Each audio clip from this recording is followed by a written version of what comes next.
Praise the Lord. இந்த August மாதத்தில் 19ஆம் தேதி ஆகிய இந்த புதன்கிழமையின் காலை வேளையில் தேவ சமூகத்தில் வந்திருக்கிற ஒவ்வொருவரையும் கர்த்தர் ஆசீர்வதிப்பாராக.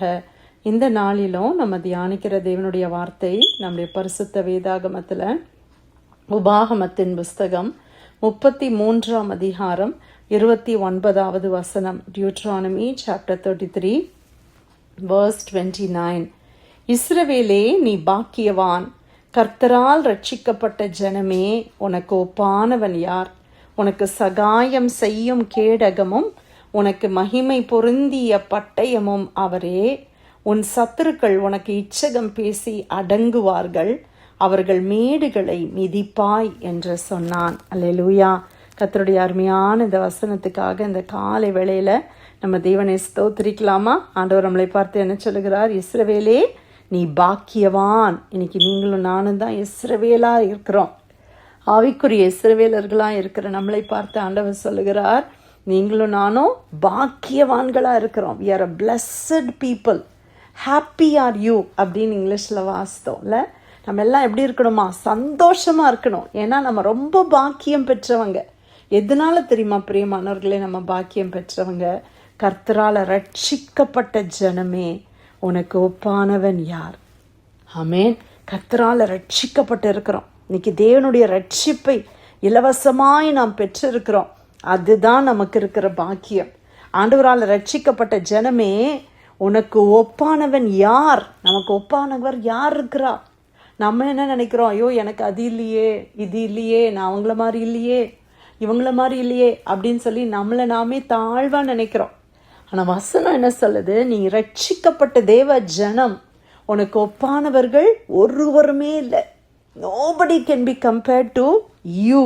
ஆண்டவருடைய பிள்ளைகளாகிய நாம் தேவனுடைய ரட்சிப்பை நாம் பெற்றிருக்கிறோமே, ஆனால் நம்மளுக்கு ஒப்பானவர்கள் யாரும் இல்லை. பிரியமானவர்களே, கர்த்தர் நம்மளை மீட்டெடுத்தார், கர்த்தர் நம்மளை ரட்சித்திருக்கிறார். அதுதான் ஒரு பெரிய சந்தோஷம். அல்லேலூயா. ஆண்டவரால் ரட்சிக்கப்பட்ட தேவ ஜனம் நாம். ஆமென். அதுதான் நமக்கு இருக்கிற பெரிய பாக்கியம்.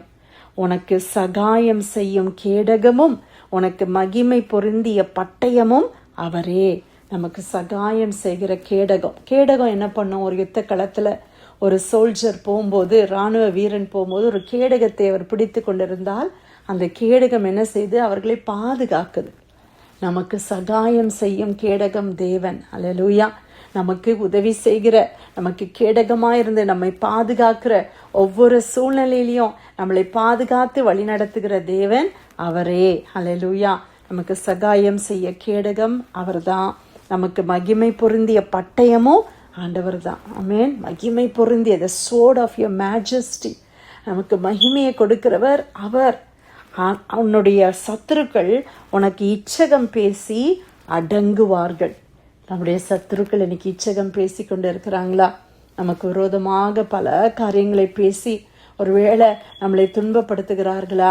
ஆனால் வசனம் என்ன சொல்லுகிறது? உன் சத்துருக்கள் உனக்கு இச்சகம் பேசி அவர்கள் அடங்குவார்கள், அவர்கள் மேடுகளை நீ மிதிப்பாய்.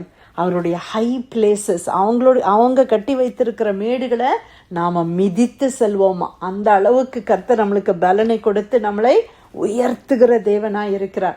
இன்னைக்கு இவங்க இப்படி பேசுகிறாங்களே, அவங்க இப்படி பேசுகிறாங்களே அப்படின்னு ஒருவேளை நம்ம மனதில் பல பாரத்தோடு நம்ம இருக்கலாம். ஆனால் அவங்களாம் அடங்கி போவாங்கன்னு சொல்லி ஆண்டவர் சொல்லுகிறார். அல்லேலூயா. யார் என்ன பேசுனா என்ன? ஆண்டவருடைய பிள்ளைகளாகிய நாம் கர்த்தருக்கு பயந்து ஜீவிக்கும் போது அவர்களை கர்த்தர் பார்த்து கொள்வார். they will submit before you, your enemies will submit before you அப்படின்னு வாசிக்கிறோம். அந்த ஆண்டவருடைய பிள்ளைகளுக்கு முன்பாக, கர்த்தருடைய பிள்ளைகளுக்கு முன்பாக சத்துருக்கள் அடங்குவார்கள். ஹல்லேலூயா. இன்னைக்கு கர்ஜித்து கொண்டு இருக்கிற சத்துருக்கள் எல்லாம் அடங்கி போவார்கள். அவர்கள் மேடுகளை நாம் மிதிப்போம். ஹல்லேலூயா. ஏனென்றால் நாம் ரட்சிக்கப்பட்ட தேவ ஜனம். நம் ஆவிக்குரிய இஸ்ரவேலர்களாய் கர்த்தர் நம்மை மாற்றிருக்கிற இந்த உலகத்தில் மிகப்பெரிய ஈவு, த பிக்கஸ்ட் கிஃப்ட் என்னது? ரட்சிப்பு. இல்லையா?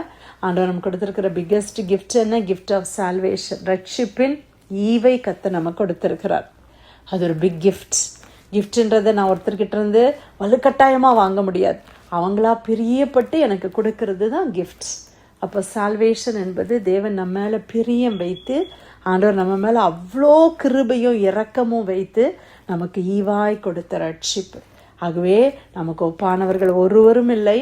நமக்கு மகிமை பொருந்திய பட்டயமாய் கர்த்தர் இருக்கிறார். நமக்கு சகாயம் செய்ய கேடகமாக கர்த்தர் இருக்கிறார்.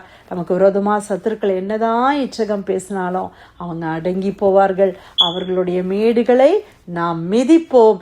இஸ்ரவேலே, நீ பாக்கியவான், நீ சந்தோஷமா இரு என்று கர்த்தர் சொல்லுகிறார். மனமகிழ்ச்சியா இருப்பது தான் பலன்.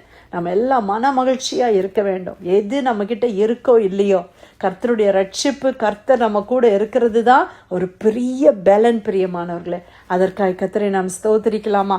உபாகமத்தின் புஸ்தகம் 33ஆம் அதிகாரம் 29வது வசனம். இஸ்ரவேலே, நீ பாக்கியவான், கர்த்தரால் ரட்சிக்கப்பட்ட ஜனமே, உனக்கு ஒப்பானவன் யார்?